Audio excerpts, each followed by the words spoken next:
उत्तर प्रदेश के एक छोटे से गांव रामपुर में सब कुछ बिल्कुल सामान्य था। लोग दिन भर अपने काम में व्यस्त रहते और शाम होते ही अपने घर लौट आते। लेकिन इस गांव में एक ऐसा रहस्य छिपा था जिसके बारे में सोचकर भी लोगों की रूह कांप उठती थी। जरूर जल्दी, अंधेरा होने वाला है। गांव के ठीक बीचों बीच एक पुराना लाउडस्पीकर लगा था। दिन में वो बिल्कुल साधारण दिखाई देता था, लेकिन रात होते ही उसकी खामोशी पूरे गांव में डर फैला देती थी। दादाजी, ये पुराना लाउडस्पीकर कब से यहाँ लगा है? बेटा, इस बारे में कभी मत पूछना। गांव वालों का कहना था कि हर रात ठीक 12 बजे ये लाउडस्पीकर अपने आप चालू हो जाता है और जिसकी आवाज उसमें गूंजती है वो इंसान अगली सुबह रहस्यमय तरीके से गायब हो जाता है। हे भगवान, आज रात किसी का नाम मत आने देना। उस रात पूरे गांव में अजीब सा सन्नाटा था।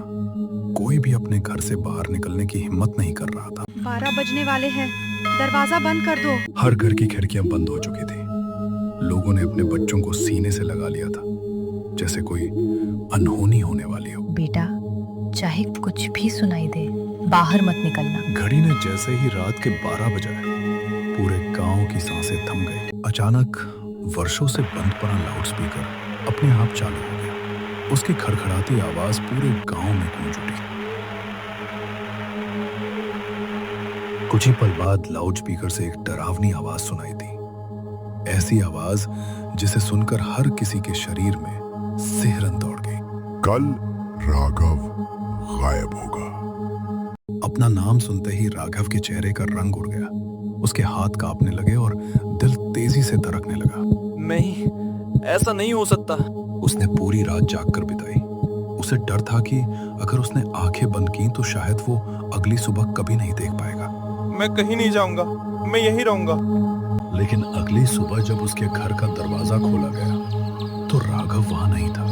वो बिना किसी निशान के रहस्यमय तरीके से गायब हो चुका था। राघव के गायब होने की खबर पूरे गांव में आग की तरह फैल रही। हर कोई डरा हुआ था, लेकिन किसी के पास इसका जवाब नहीं था। ये इंसानों का काम नहीं हो सकता। इसी गांव में कुछ दिन पहले एक नया स्कूल शिक्षक आया था। उसका नाम अर्जुन था। वो पढ़ा लिखा था और भूत प्रेत जैसी बातों पर बिल्कुल विश्वास नहीं करता था। हर रहस्य के पीछे कोई ना कोई सच जरूर होता है। अर्जुन ने तय कर लिया कि वो इस रहस्य की तह तक जाएगा, लेकिन उसे बिल्कुल भी अंदाजा नहीं था कि यह फैसला उसकी जिंदगी का सबसे खतरनाक फैसला साबित होने वाला है। मैं पता लगा कर रहूंगा कि इस लाउडस्पीकर के पीछे कौन है। राघव के गायब होने के बाद पूरे गांव में दहशत फैल चुकी थी। सूरज ढलते ही हर कोई अपने घर में कैद हो जाता था। आज रात फिर किसी का नाम आएगा।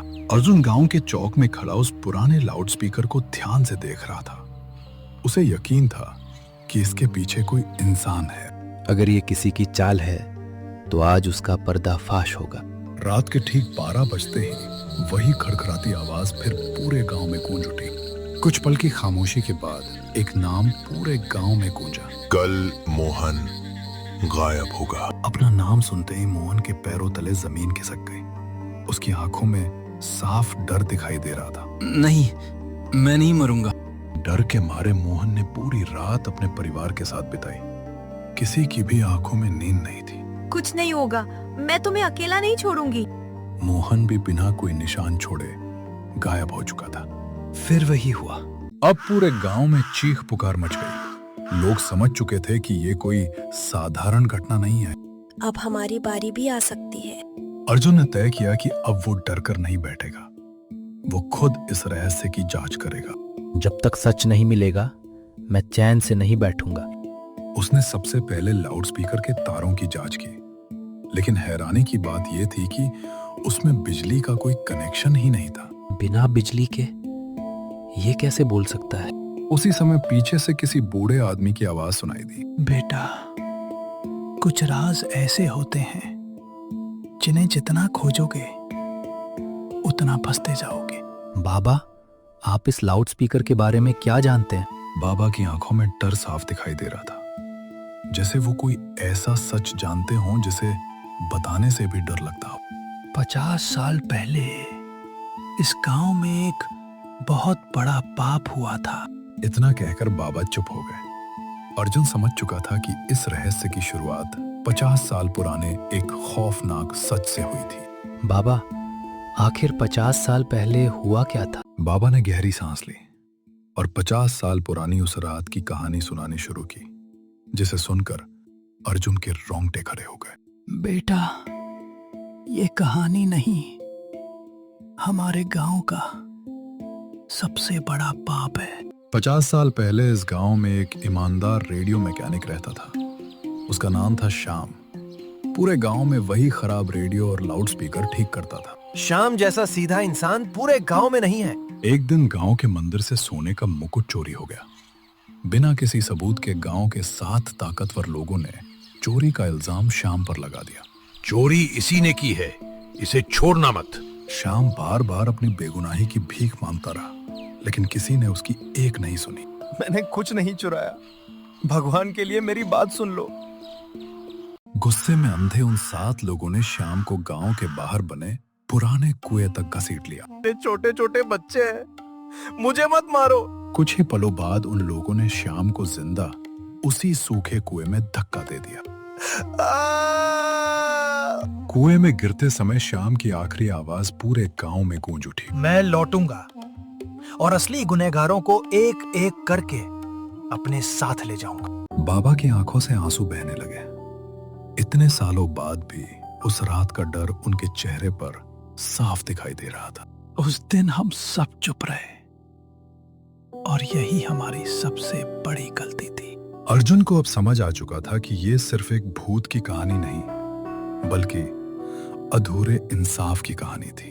अगर श्याम बेगुनाह था तो असली चोर कौन था? बाबा ने कांपते हुए हाथ से गांव के मुखिया की हवेली की ओर इशारा किया। असल सच उसी हवेली में छिपा है।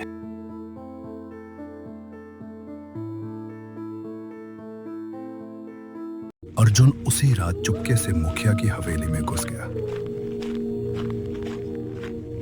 आज सच सामने आकर रहेगा। हवेली के पुराने तहखाने में उसे एक लोहे का संदूक मिला, जो मोटी धूल से ढका हुआ था। शायद इसी में सारे सवालों के जवाब हैं। जैसे ही अर्जुन ने संदूक खोला, उसके अंदर वही सोने का मुकुट रखा था जिसकी चोरी के इल्जाम में श्याम को मार दिया गया था। अर्जुन के होश उड़ गए। तो श्याम सचमुच बेगुनाह था। अर्जुन मुकुट लेकर सीधे रेडियो वाले बाबा के पास पहुंचा। मुकुट देखते ही बाबा की आंखों से आंसू बहने लगे। इतने वर्षों बाद आखिर सच सबके सामने आने वाला था। यही वो मुकुट है जिसके लिए एक बेगुनाह की जान ले ली गई थी। सुबह होते ही पूरे गांव के लोग पंचायत में इकट्ठा हो गए। अर्जुन ने सबके सामने संदूक और मुकुट रख दिया। श्याम चोर नहीं था, असली चोर कोई और था। मुखिया के चेहरे का रंग उड़ गया। उसकी आंखों में साफ डर दिखाई देने लगा। वो धीरे धीरे पीछे हटने लगा। ये झूठ है। रेडियो वाले बाबा ने कांपती आवाज में बताया कि 50 साल पहले असली चोरी मुखिया के पिता ने की थी। श्याम को सिर्फ इसलिए फंसा दिया गया ताकि उनका राज कभी सामने ना आए। गुनाह श्याम का नहीं, तुम्हारे खानदान का था। उसी रात ठीक 12 बजे पूरा गांव फिर से उस पुराने लाउडस्पीकर की आवाज सुनने के लिए सहम गया। कुछ सेकंड बाद वही डरावनी आवाज पूरे गांव में गूंज उठी। इस बार उसने किसी और का नहीं, खुद मुखिया का नाम लिया। आज मुखिया अपने पापों का हिसाब देगा। अचानक पूरे गांव की बिजली चली गई। चारों तरफ गहरा अंधेरा छा गया। जब कुछ सेकंड बाद रोशनी वापस आई तो मुखिया वहां नहीं था। उसकी कुर्सी खाली थी। जमीन पर सिर्फ उसकी चप्पलें पड़ी थी। मुखिया गायब हो गया। शाम को आखिर इंसाफ मिल चुका था, लेकिन कहानी यहीं खत्म नहीं हुई। अगले ही पल लाउडस्पीकर एक बार फिर चालू हुआ। इंसाफ पूरा नहीं हुआ। 2 गुनहगार अभी भी जिंदा हैं। मैं फिर लौटूंगा। अगली सुबह लोगों ने गांव छोड़ना शुरू कर दिया, लेकिन आज तक किसी को नहीं पता चला कि वो 2 गुनहगार कौन थे। कहते हैं अगर किसी गांव में आधी रात को बिना बिजली के कोई पुराना लाउडस्पीकर अपने आप बजने लगे तो समझ लेना किसी अधूरे इंसाफ की कहानी अभी बाकी है।